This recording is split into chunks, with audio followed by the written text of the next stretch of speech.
In same Senate hearing, Mr. Chair, Mr. Duterte said, encourage the criminals to fight. Encourage them to draw their guns. Yan ang instructions ko. And the only way na hindi kayo makulong, and to justify the killing is bigyan mo talaga ng panahon na lumaban. Okay? So madalas po, Mr. Chair, no, nababanggit dito, self-defense ng mga pulis, yung ginagawa nilang pagbaril o pagpatay sa mga biktima ng or yung mga hinuhuli nila at pinapatay nila.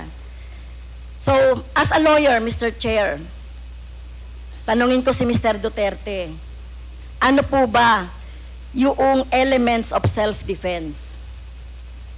When your life is placed in danger, whether as a civilian or a police, you have the right to defend. And if your life is in danger, kill the idiot in front of you, or you will die as an idiot. At yung criminal, malayang but have the satisfaction of doing his thing. Okay.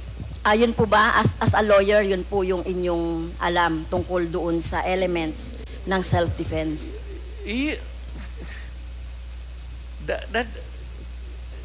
Ibang ma'am, performance of duty, yung self-defense, elements of self-defense, kasali yan doon sa, it also at favors the policeman or soldier. Isa lang ang standard niyan, ma'am. Are you in danger of losing your life in front of a person, whether really criminal or your enemy, galit mo, and there's a confrontation, a violent activity ensues, and if your life is in danger, put the idiot down. Rather mamatay ka. Ano ba itong buhay na ito? Okay. Pagdrama pa tayo? Thank you po, Mr. Chair. Salamat. So sinasabi niyo po, encourage the criminals to fight. Okay? Encourage them to draw their guns. Tama yan, ma'am. Okay? So ang elements po ng self-defense ay, alam ko po, no, sa turo ng mga abogado, ay kung merong unlawful aggression. Yung bata po, meron bang yung napatay na mga bata, yung mga napatay na mga basta na lang nakursunadahan, etc. So wala ditong elements of self-defense, no? Number 2, reasonable necessity of the means employed to prevent or repel. So ang nangyari na po, pinatay na agad no? Pinatay na agad yung biktima. Pangatlo po, yung lack of sufficient provocation on the part of the person defending himself. Pero sinasabi dito, sufficient provocation.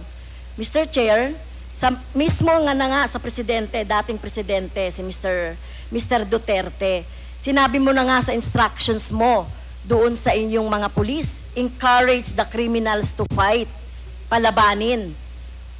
Okay?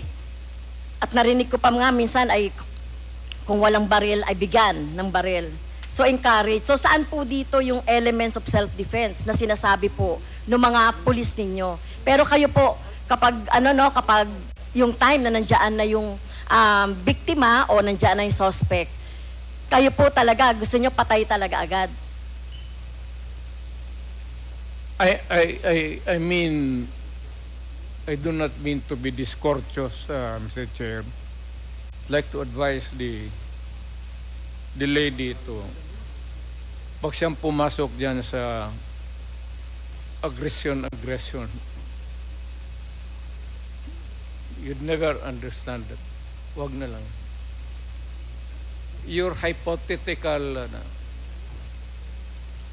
Hindi, Mr. Chair, si Mr. Duterte mismo nagsabi patayin agad. Wala bang pagkakataon na mabigyan na mabigyan ng pagkakataon yung suspect or yung gustong mahuli?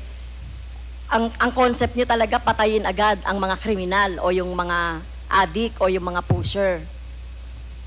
Pero ang tanong ko nga, hindi nyo ginawa yan sa mga drug lords.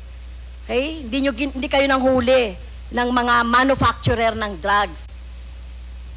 Pero yung mga maliliit, ganyan ang tingin ninyo, ano? Yung mga kriminal na sinasabi ninyo. Ganyan niya tratuhin. Ganon ako gagago.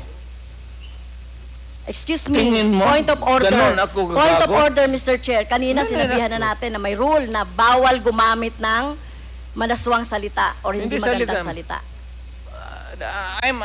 I'm using a word. Ganon, am I that stupid? English yan. Ang Tagalog niyan is ganon ako gagago.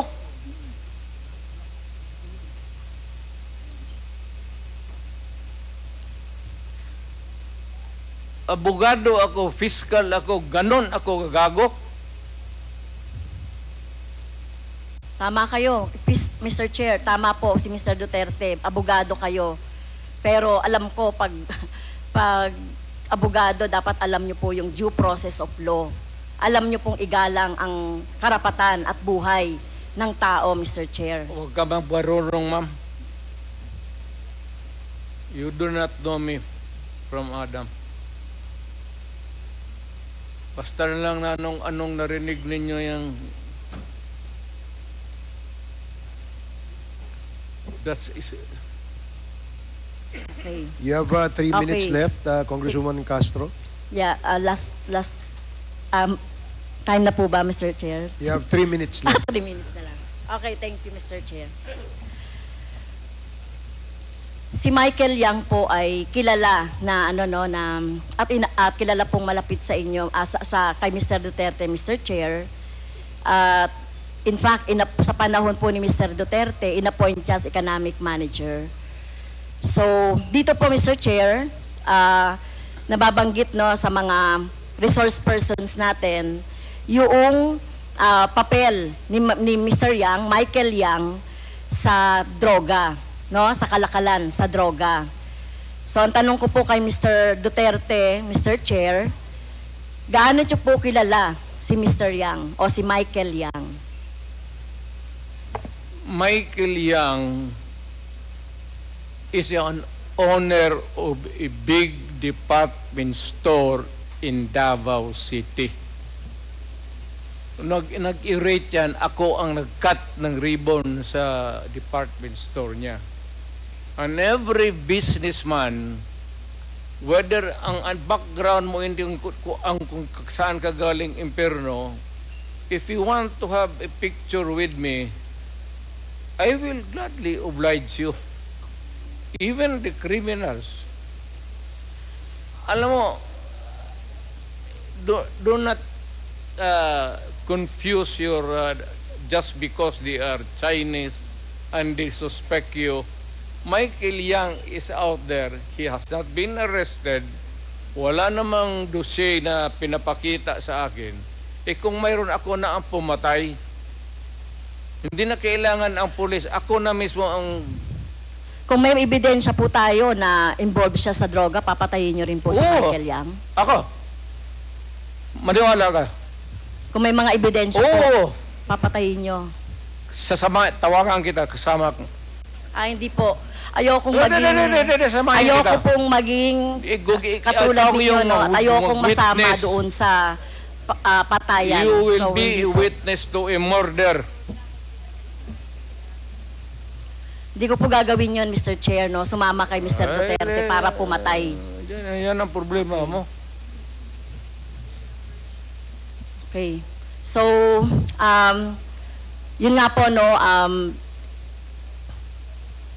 yun pong mga malalaking drug lords katulad ni Michael Yang na sinasabi. Pero hindi nyo po alam na involved sa droga si Michael Yang, Mr. Duterte, Mr. Chair. Mas marunong ako sa iyo, ma'am. Hindi talaga involved yan. Magtanong ka ng involved. pulis ngayon. Gusto Kaya mo, nga. magsama tayo sa NICA. Sama tayo sa NBI. Ngayon, pagkatapos nito, kung may makasabi sa iyo na isang ahente na involved yan, yan lang ang suspitsa nila kasi pagka-in-check, yan, pag sama-sama ng... Hindi po, Ganun yan I ang beg mga to yan. disagree, Mr. Chair. Tayo po nirerespeto po natin ang citizenship. Tayo po marami pong mga hindi po tayo against sa mga in-check. No, Hindi that po is tayo the against characterization. sa mga sinasabi nating Chinese, lalo na kung Chinese Filipino 'yan na wala namang ginagawang krimen dito sa ating bansa. Kaya ang tinutukoy lang po natin yung mga involved sa krimen na mga nababanggit po dito sa ating hearing ng Quadcom. So, sana po nung panahon ninyo po dapat ang ikinulong at kung yung pinapatay instead ng mga mahihirap ay yung mga drug lords. Kaso wala kayong nahuling drug lords sa panahon ninyo. Si Michael Kaya- yung nandito pa. Hindi pa hinuli. At bakit siya hindi nahuli? Anong ginagawa na itong magkagong pulis pati? Alam niyo po ba kung nasaan si Michael Yang? Nasa Davao, either dito o nasa Davao. May malaking tindahan yan. Negosyante yan. Lahat Okay. ng negosyante na Chinese, natural born dito sa Pilipinas o from China, pagka dumikit sa akin yan, politiko ako, ma'am. Para sa akin, buto. At contribution sa eleksyon. Pera. Kailangan mo sa eleksyon, pera. Prangka-prangkahan tayo. Boto pati pera. Kung may maglapit sa amin na ganon, at wala namang ebidensya na nagkakalat sa harap mo, pero ako, pagka sigurado ako na ganon kayang sinasabi mo ngayon, ako mismo ang gogorgor sa tao na yan. Okay. Wala akong pasensya dyan sa mga ganon.